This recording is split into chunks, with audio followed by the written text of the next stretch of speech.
Hi everyone, and welcome to another Ask the Experts. Thank you so much for joining us tonight. As you may know, I'm Karen. I'm founder of Blommer Beauty, and we stock lots and lots of different organic brands for skincare, cosmetics, body care and general well-being. And tonight, of course, is all about certified organic beauty. We're going to delve a little bit deeper into what it means and how we can incorporate more organic products into our beauty regimes. So if you've got questions, I can see Chantal's already got one in there, which we'll answer in a while. But if you've got questions, pop them in the comments for our founders and our experts. And we will hopefully cover them as we go through the chat. And if not, we will come to them all at the end. So I'm just going to introduce our guests for tonight. Here they all are. So all of them have got certified organic brands. And first of all, we've got Lucia Mencarelli, who is founder of Casa Mencarelli. She's founded the brand less than 2 years ago, and already it's got a really good following. And I think that's because it's got such high quality ingredients. It's really pure, raw and potent, and it's really, really nourishing for the skin, particularly for sensitive skins, which Lucia is going to tell us a story of why she founded the brand very shortly. But welcome, Lucia. Thank you. Thank you very much for having me here. You're welcome. And next we've got Abby Weed. She is co-founder of Untitled Beauty. Her mum, Margaret, started the brand way back in the 80s. And they have always championed organic standards. So they're a bit of a trailblazer and helping kind of set the bar for lots and lots of brands coming to the fore right now. Their products are so effective. They're quite a new brand for us at Blommer Beauty. I'm so glad to have them because they're great value for money, really, really high quality. And there's also a huge range of products which are actually notoriously quite difficult to certify as organic, but they've managed to achieve it. So thank you, Abby, for sharing your expertise on that tonight. Thank you. Thanks for having me. Hi, good evening, everyone. And then last but not least, we've got Emma Thornton. She's founder of True Skincare. Now, a few of you might have known that Emma's already guested on one of our panels before, and we had to have her back because she's a little bit like me and she's a proper geek when it comes to all the research that we do on organic standards, and she's super knowledgeable and really, really interesting to listen to. And also she has started an amazing brand which is bordering both the organic market and is in the mainstream as well. They're in Ocado and Holland & Barrett, and there was lots of other new exciting launches in the pipeline pre-lockdown, which are hopefully going to happen towards the end of this year and make for an amazing year for True Skincare. Hi, Emma. Hi, thanks so much for having me. Really appreciate it. Thank you. So we'll just start by learning a little bit more about you all, hearing your stories and about your brands, and then we'll delve into some questions about the nitty-gritty of organic certification. So Lucia, tell us a bit more about what prompted you to start Casa Mencarelli. Yeah. So it was, I've always been very much interested into skincare, and also natural. So, maybe I've done my first body lotion when I was 16, using what I had. During the year, I developed allergies because once I put on my body a new product that was a body lotion, and I got anaphylactic shock from a body lotion. And from then, I never came back to normal, let's say, it was a different me, allergic to everything. So I decided to change career and do something really good that, is not only not killing you and not only safe, but it's healthy. So that's why, I wanted to bring healthy, natural, organic skincare to people and spread the message saying, be careful with what you put on your skin, because not only can damage the skin, but also gets absorbed into the bloodstream, and it can damage your organs. For example, for me, it damaged my lungs. So, something that I put on my skin really damaged my lungs. So let's say now I have a gift saying that I know in advance which ingredients will be illegal in 10 years because I am very sensitive to everything. So, for me, it's kind of easy. As soon as I get a sample of the ingredient, I immediately know if it is okay or if it is not. Because there are also some ingredients that are approved by the Soil Association that are, not so kind to the skin. And so, it's like, so, my mission is just to bring healthy skincare and to restore skin for those people that they have problems. So, dry skin, sensitive skin, but also like acne and you can have also combinations like, maybe dry skin together with age concern. And so, just simple 5 products that can be mixed and matched depending on the problem that you want to resolve. Everything like within the Mediterranean diet for your skin. So it's kind of a detox pack. And, amazing. That's really interesting. Thank you so much, Lucia. Thank you. It's so nice to hear such a personal story that's come out of why you founded your brand. And it's hard to believe that such an extreme thing can happen just from something so innocent as skincare. But I guess that's why we're all here, because we want to have as high quality skincare and beauty products as possible. And Abby, tell me a little bit more about what it's like to be co-founder of such a long-standing brand in the UK. We did set out as trailblazers, really. We were one of the first few, we weren't the very first, but I think we were one of the first 5 companies to set out back in 2003 when my mum and I set up the company together to receive organic certification for non-food products. The standards had literally started a year before then, and we certified the first ever organic shampoo, which was really exciting, and that's product, Gentle Herb Shampoo, has gone on to be one of our best sellers. But the origins of that went back to like you said, the 1980s, and my mom trying to find remedies for the family's sensitive skin problems, but also friends who were coming to her once they knew that she could mix and make things from what was in the kitchen cupboard in the garden for their problems as well. And so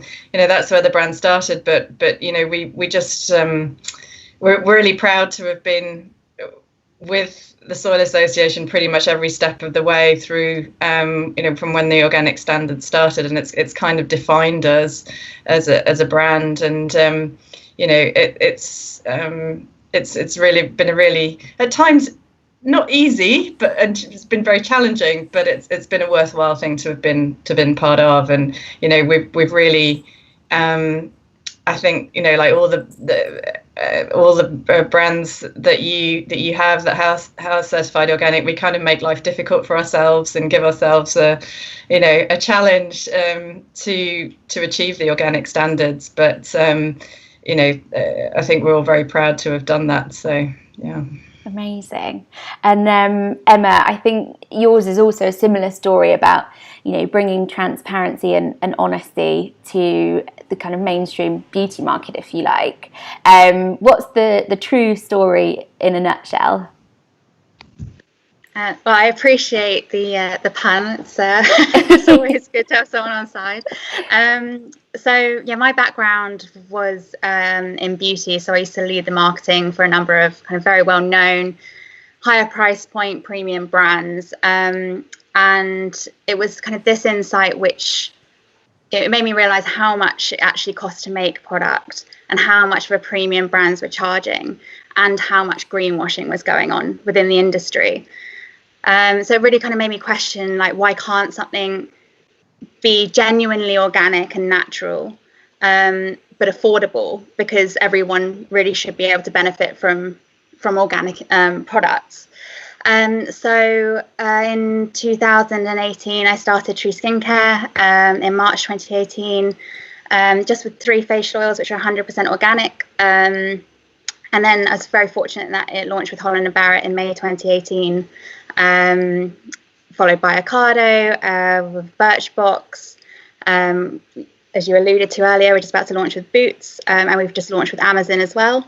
But our prices range from £12 to £13.50. We've got a couple of other brand new products coming out in the coming months, which everything, again, it's entirely waterless as well in formulation, because a typical moisturizer will contain up to 80% water.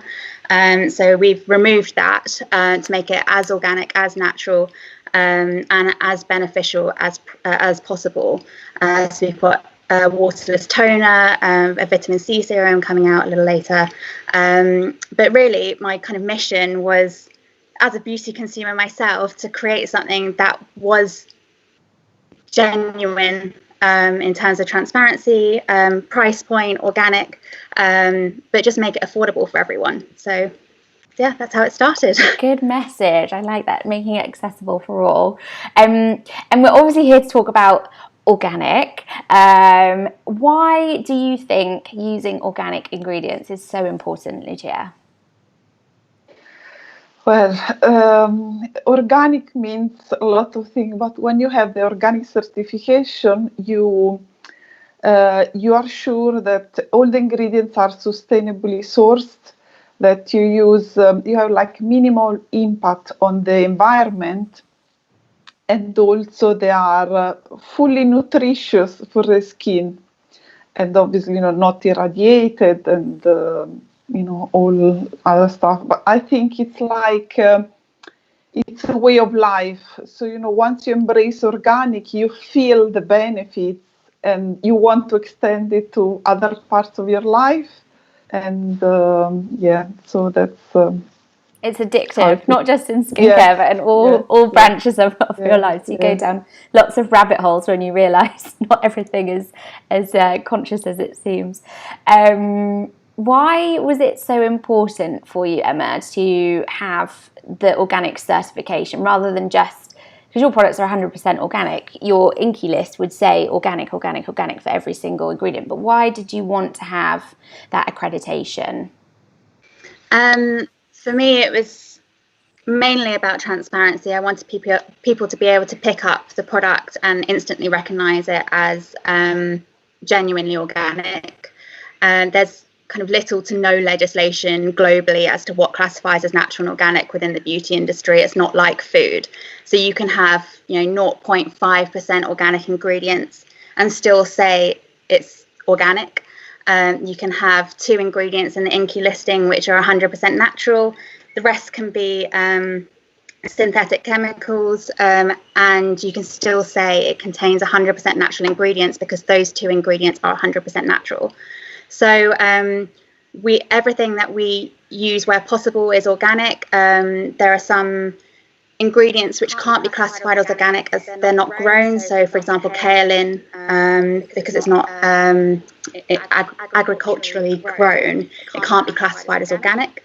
But wherever possible, we do use organic ingredients. And from me, it's not just about what you're putting on your skin, but it's also about what it does for the environment, because studies show that if 10,000 medium-sized farms in the US changed to organic farming, the soil would absorb enough carbon that it would be the equivalent to removing 1.17 million cars off the road.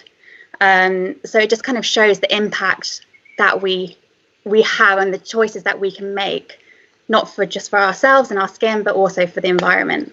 Amazing. I will be using that fact. That is a great fact. Love it. And Abby, how did you see the shift when the Soil Association standard came in from, what was pre-Soil Association? How has the landscape changed for organic beauty, do you think? And we're covering a period of 17 years now, so I think it's obviously changed an awful lot. The first few years, very little changed, to be perfectly honest.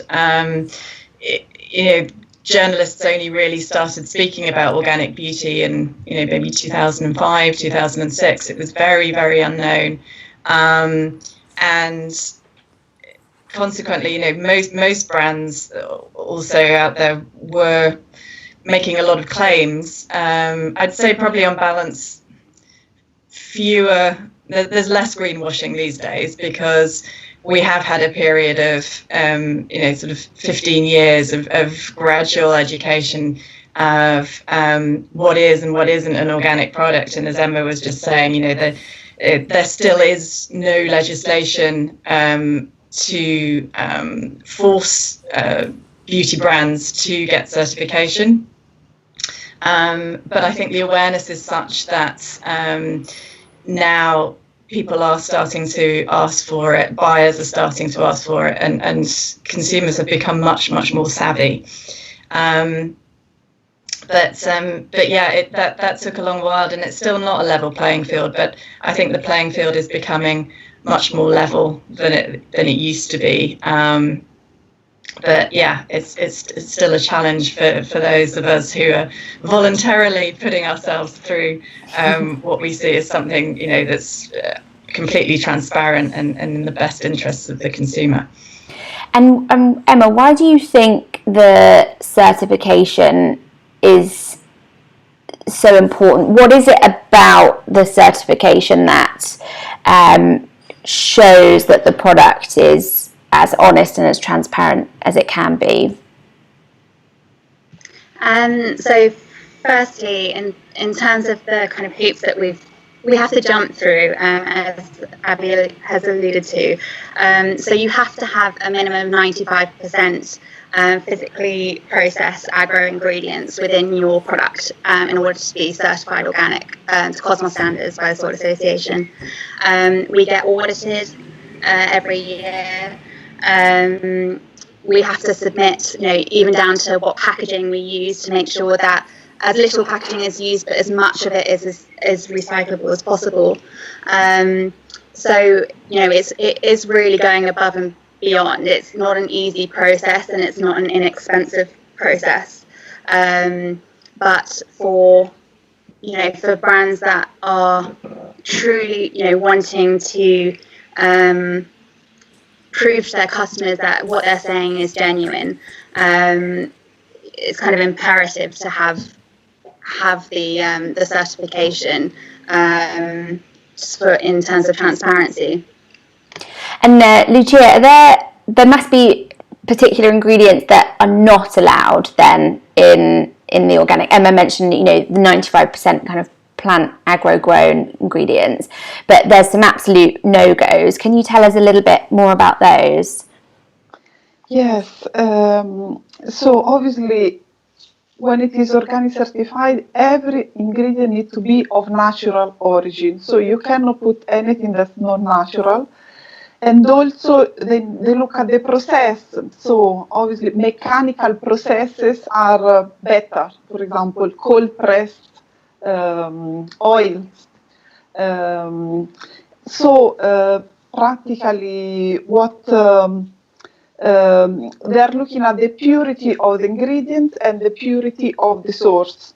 So ingredients cannot be irradiated. So I had sometimes people asking, but why do things are irradiated ingredients? If you think even like herbs will contain bacteria, especially if they are dried or not dried enough. So even like clay. So, one of my products contain clay. I had to certify and obviously bring people from the paper from the supplier to say that the clay had not been irradiated, and in fact it wasn't.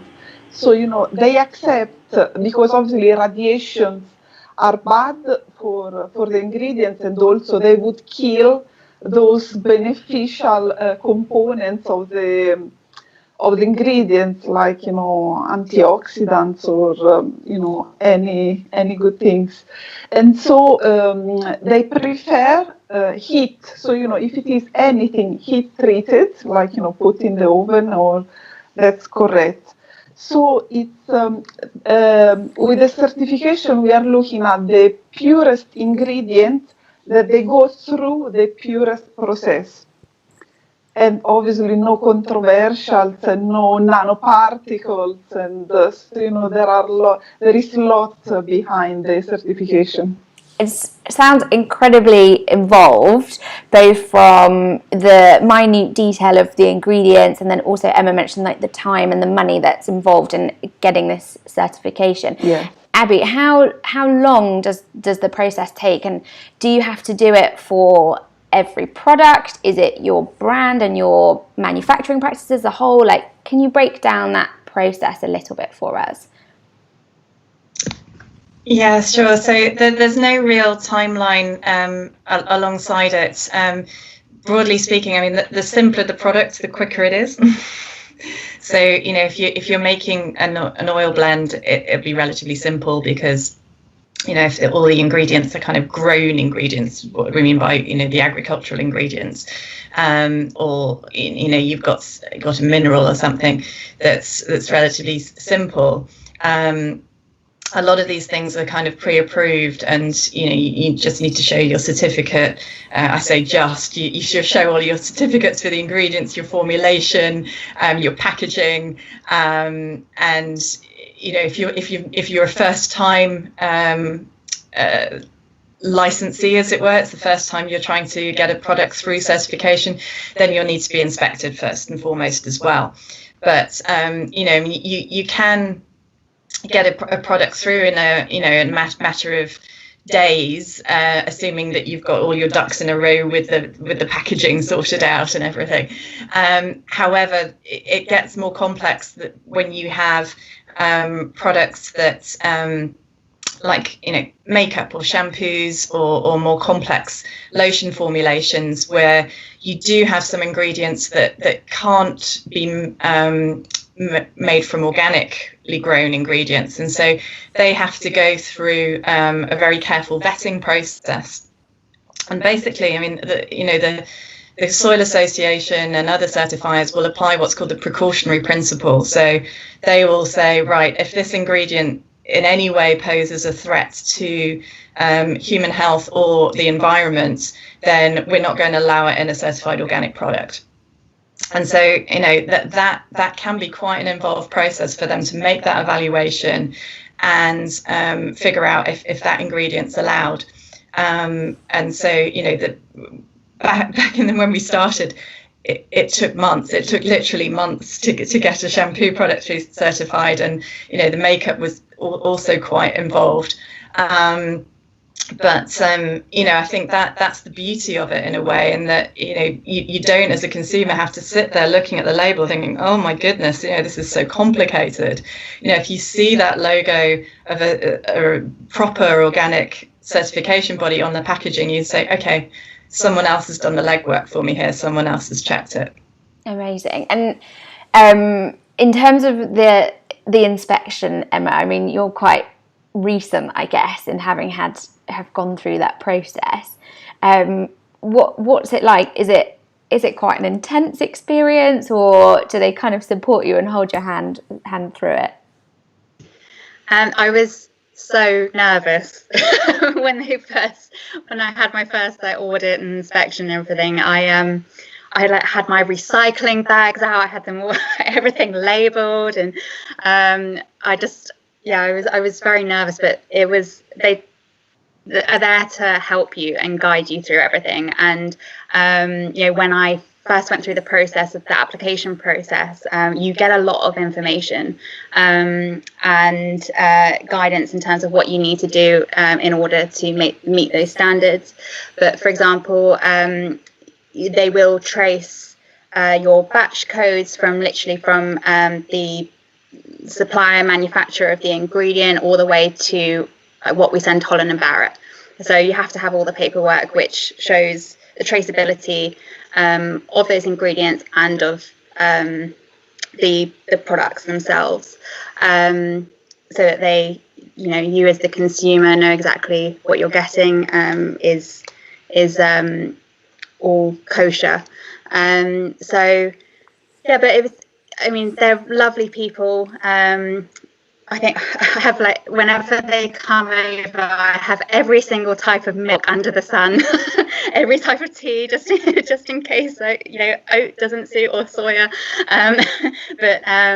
Yeah, it is a kind of a long process, but they are really helpful. And, you know, for example, with the current pandemic going on, there are supply issues with manufacturers and ingredients, but they are always there to help you find an alternative supplier for those organic ingredients, so you don't ever have to compromise on what you're offering.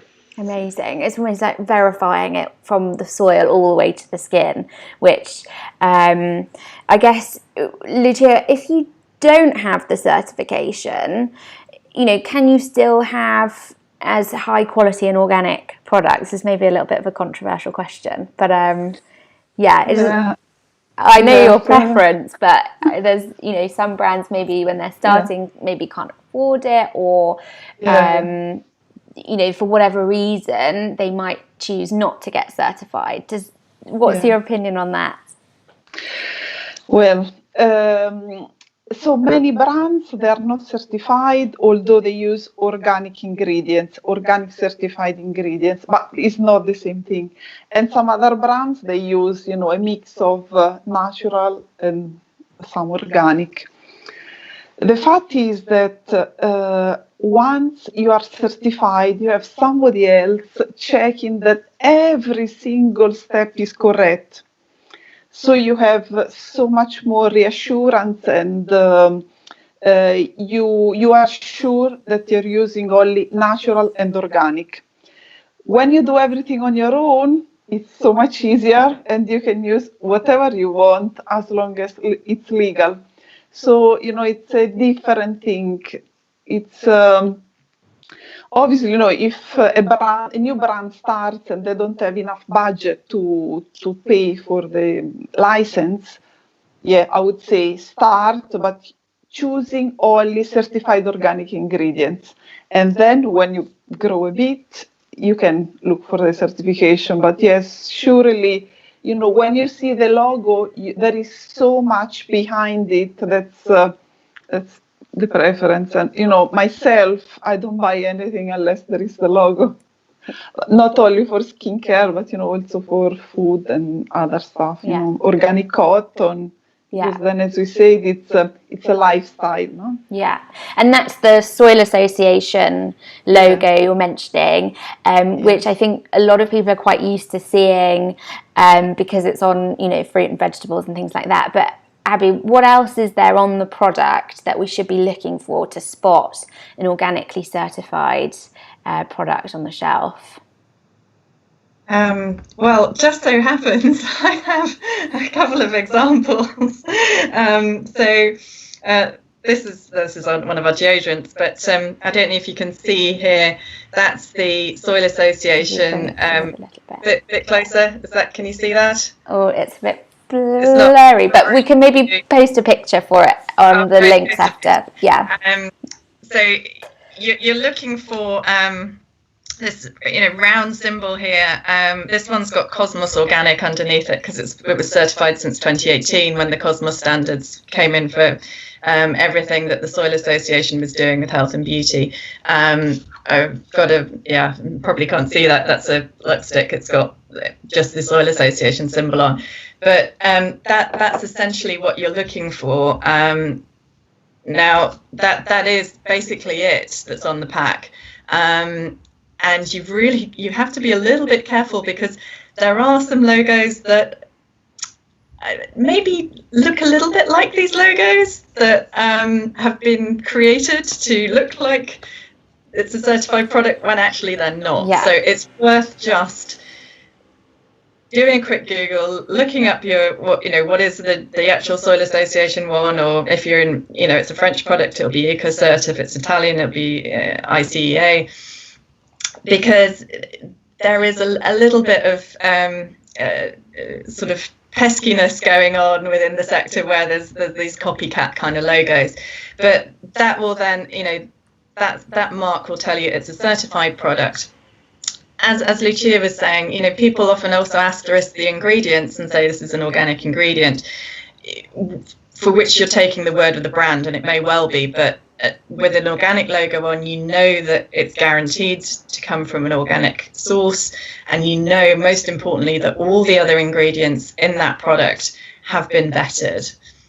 So yeah, it's really important to look for that symbol just as you would on a food product, but you know, the same symbol goes on health and beauty products. Yeah, we've got a question from Chantal actually. She's saying, what's better, soil association or Cosmos? And you just started to touch on that because it has become a little bit confusing if you're not in the know. So yeah, Abby, could you expand on that a little bit? Yeah, sure. So now they are one and the same thing. You know, anything certified by the Soil Association since 2018 will be certified to the Cosmos standards. So all of the main certifiers in Europe have harmonized together with the Cosmos standard. Now, products that were brought onto the market and certified before 2018 will still be working to the old Soil Association standards, which they calculate things slightly differently. I'd say arguably they're slightly stricter, but in the big scheme of things, it's not hugely different. And frankly, it's much better to have a certification symbol on something if you want that guarantee than, you know, nothing at all. And so, you know, I'm not into arbitraging between standards. It's just, you know, it's just good to have that certification, and you know, I'd trust it if it's got that symbol on now. Yeah.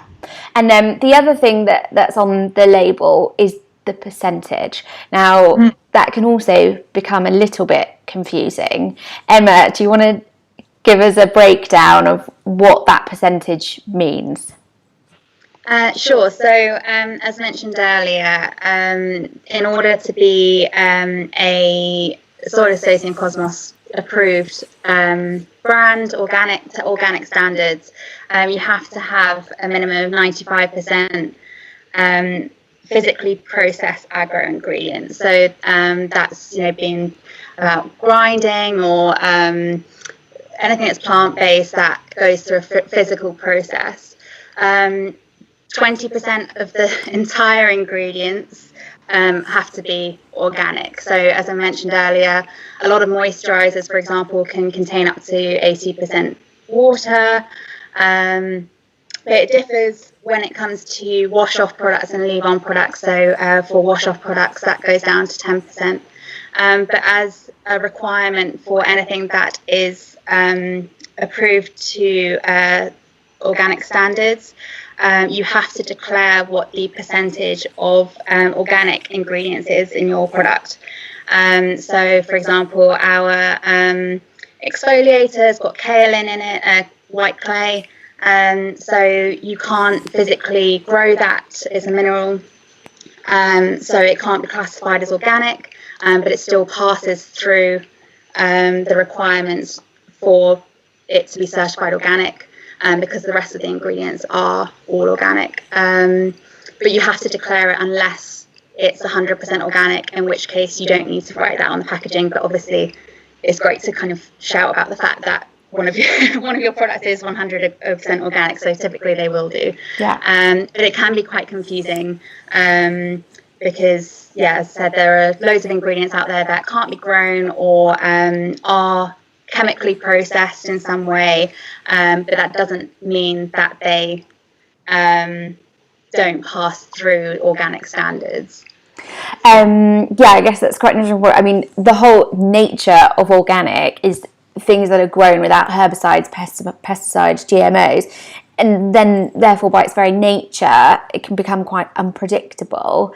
Lucia, are there particular plant ingredients that are quite difficult to find in an organic form? Well, for my brand, I always choose something that's super natural, and I try to go for traditional ingredients.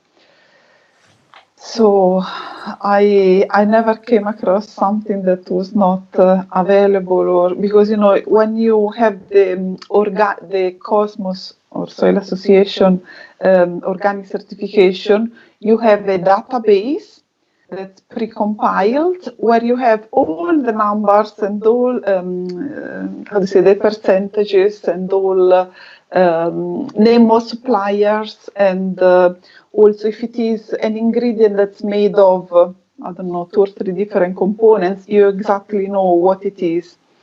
So I never came across anything that was not in there or that was not available. The only thing I can think of is something that, like I'm Italian, so I like lemons and citrus. I've always been looking for hydrosol or lemon, like a lemon peel hydrosol. It doesn't exist in organic. Well, at least I've not found it yet. Yeah, I think I've heard citrus-based ingredients are quite difficult, and things like jasmine as well are quite difficult too. So yeah, I think if you can spot those in the products, you're onto a winner. I'm going to switch now to the audience questions because we're getting so many in, which is fantastic. So let me just find a couple. Alberta is saying, does the organic certification have a requirement for the dilution of essential oils? Yeah, so there's within cosmetics generally, there are derma limits, which means that you can't go above them. Otherwise, they can cause irritation on the skin. So typically, a product will contain less than 1.5% essential oils in the formulation, so not to cause irritation, but still have beneficial effects. So just because it's a lower amount, it doesn't mean that it isn't doing anything. But in terms of the actual Soil Association, there isn't a requirement in terms of how much or how little you can use. Okay, perfect. Chantal's asking, will Brexit affect the organic standards? Because obviously Cosmos has brought together a few countries and standardised them. How do you think that's going to change with Brexit? Lucia, do you want to take that one, bridging both Britain and Italy? Yeah, because, the Cosmos, so it's the ICEA in Italy, or ICEA, and EcoCert, they are under the same standard. So I've also been checking, with ICEA in Italy to see if there are any differences, and what if after Brexit, these are the most restrictive standards in organic. So I don't think there will be any changes, because I've been in contact specifically with the ICEA in Italy, and they are, it's for the customers' benefit and also for the planet, because it's not only our skin but also the impact that we have on the planet, and so I don't think there will be any changes for between these harmonized standards. We'll leave the politics to the politicians. Abby, where and how did you learn to make makeup?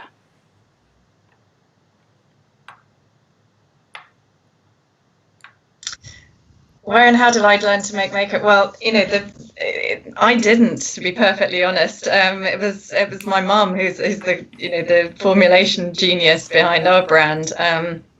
She studied beauty therapy back in the 70s, and so she's got this kind of dual knowledge of kind of beauty therapy, but also herbal medicine, which formed the therapeutic basis to our brand. But she just basically through sheer, I think, bloody mindedness, if you pardon which, cracked on through. It was an enormously difficult thing to do. And I don't know how, she did manage to do it, because she had basically no examples to go off when she created her makeup range sort of a decade ago.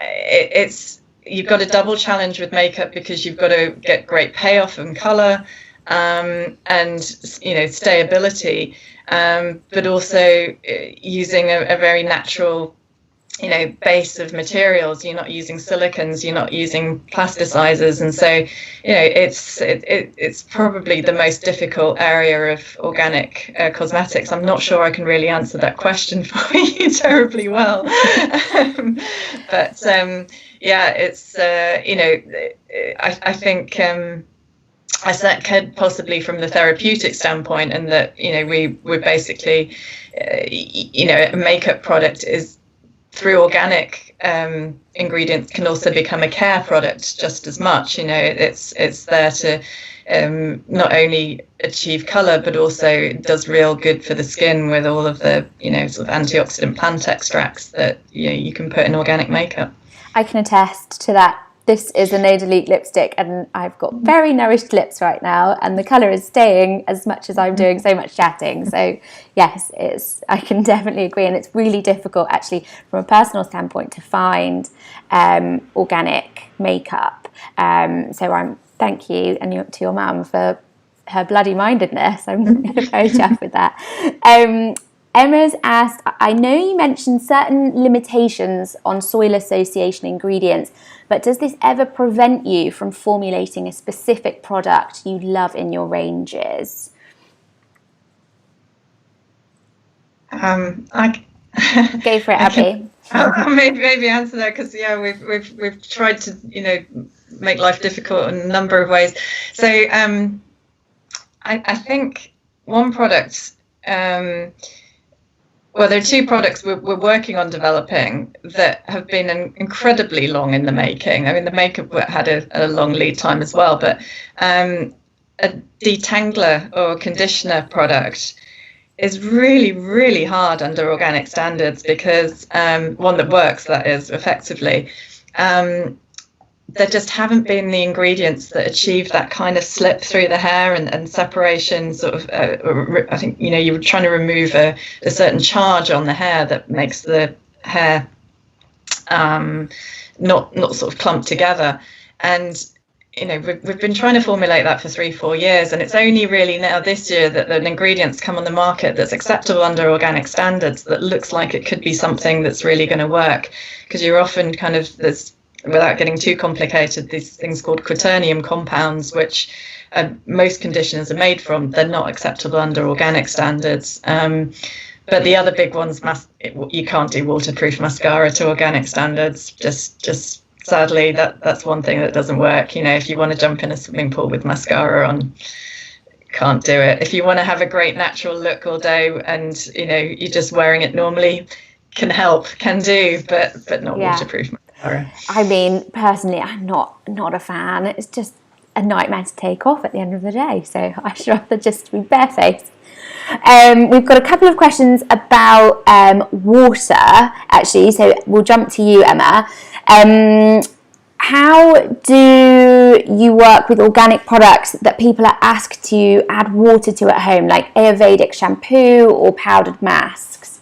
I guess maybe Chantal's asking because the water's not been verified, or how does it work generally when you're adding water? I guess you're still using that resource as well from a sustainability perspective. Yeah, so most of our products don't emulse. So for example, we've got a cleansing oil. You can use it across your eyes, removes eye waterproof mascara, etc. Not that you need it. But we haven't used emulsifiers in the product, so you just remove it with a warm, damp cloth.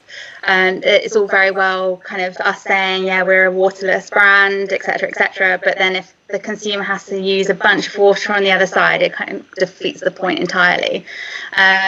We have a Superfood Exfoliator, which is a powder exfoliator, but you can mix it with any of the facial oils to make it bespoke to your skin type, or yogurt, or a couple of drops of water if you so wish.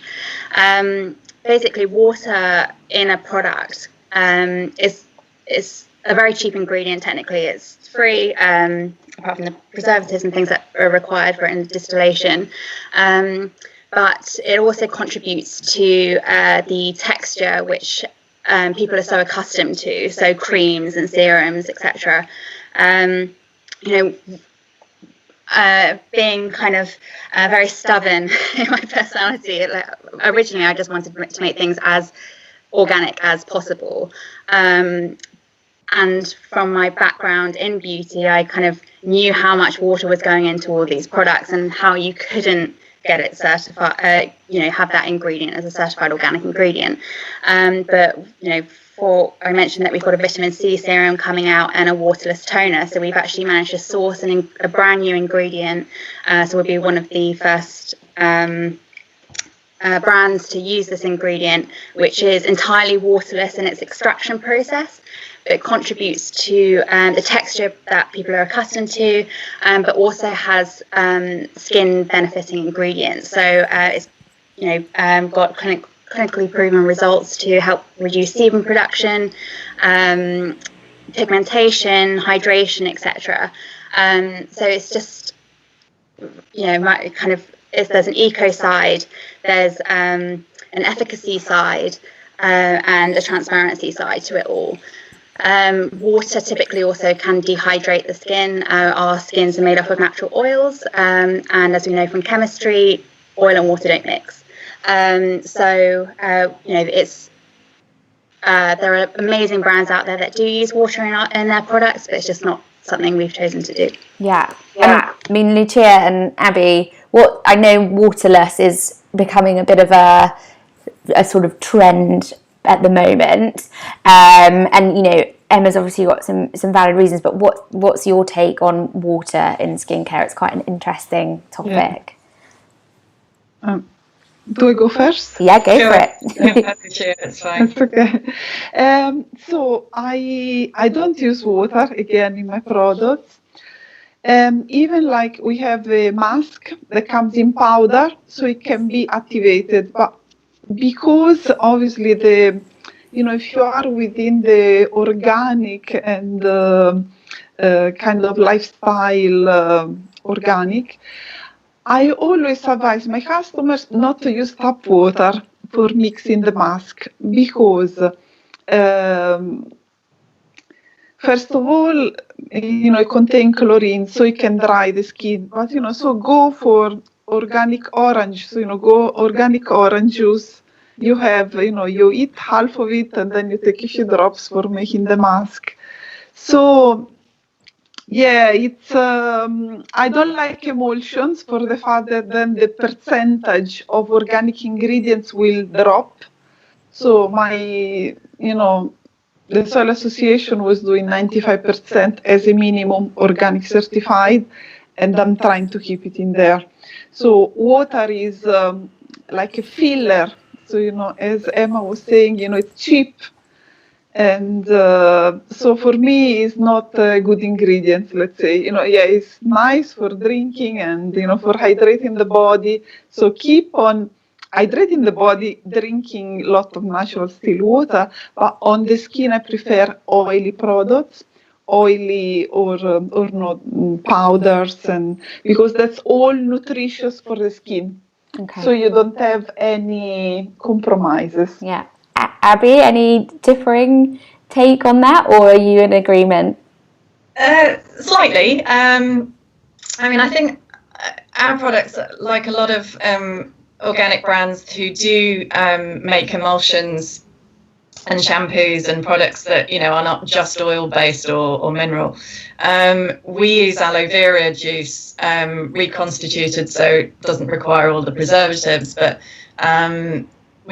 most of our products have an aloe vera juice base, which brings a lot of skin benefits over water. We're also using a lot of floral waters, so we use organic rose floral water. Floral waters are the distillate from when essential oils are made, so when roses or other essential oils are made, the distillate that comes off is the floral water. And so they make beautiful, beautiful contributions to skincare products because they take a lot of the beneficial properties out of the plant. And so, you know, that's the way a lot of organic brands are able to make the lighter lotion textures, moisturizers, cleansers, and so on that are more of a liquid base than an oil base. So, you know, there are ways around it, and that's just another philosophy on formulation and what people feel is right for the skin. But yeah, that's one of the beauty of organic brands is know that they don't just a lot of brands, not I wouldn't say every single one of them, but you know, we don't just use water. We use some beautiful natural ingredients that have therapeutic qualities rather than just using plain old water. Great. Okay, we're going to do just 3 more very quick questions because I know we have to wrap things up. We've had so many this evening. It's been fantastic. Another one from Chantal. What ingredients are good for saggy skin? Lucia, do you maybe know? Oh, Emma, you were going to jump in. Ones that are great for toning the skin are those with astringent properties, so geranium, frankincense. There are also those that have a high percentage of vitamin A in them, so cacao oil, rosehip. You know, we've seen loads of amazing ingredients come through that are naturally derived. And yeah, vitamin C is also great for radiance and stimulating collagen because